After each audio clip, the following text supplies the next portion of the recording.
સ્ટેપની tyre સહિત કારના અન્ય ચોરખાનામાં દારૂ સંતાડી લઈ જતા 2 ઝડપાયા. પારડી પોલીસે મામલતદાર કચેરી સામે અટકાવી તલાશી લેતા ચોરખાનામાંથી મળી આવ્યો હતો દારૂનો જથ્થો. પારડી પોલીસે ગત રાત્રિના પેટ્રોલિંગ દરમિયાન મળેલી બાતમીના આધારે પારડી મામલતદાર કચેરી સામેથી કારમાં સ્ટેપની ટાયર સહિત અન્ય ચોરખાનામાં ₹27,000નો વિદેશી દારૂનો જથ્થો સંતાડી લઈ જતા સુરતના 2 ખેપિયાને ઝડપી પાડ્યા હતા, જેમની પાસેથી દારૂ અને કાર મળી કુલ્લે ₹3,32,000નો મુદ્દામાલ કબજે લઈ કાયદેસરની કાર્યવાહી હાથ ધરી છે.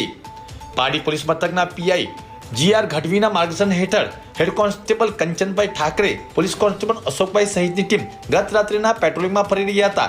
જે દરમિયાન મળેલી બાતમીના આધારે રાતે 1:30 વાગ્યાની આસપાસ પારડી મામલતદાર કચેરી સામે હાઈવે પર વોચ ગોઠવી હતી અને બાતમીવાળી urban cruiser car number GJ05 RQ 5704ને અટકાવી હતી અને તેની તલાશી લેતા કારના બોનેટના ભાગે અને ડિક્કી તેમજ સ્ટેપની ટાયરમાં ખાના બનાવી દારૂ ભર્યો હોવાની બહાર આવ્યું હતું. જેમાંથી પોલીસને વિદેશી દારૂની બોટલ નંગ 70 જેની કિંમત ₹27,000નો દારૂનો જથ્થો મળી આવ્યો હતા.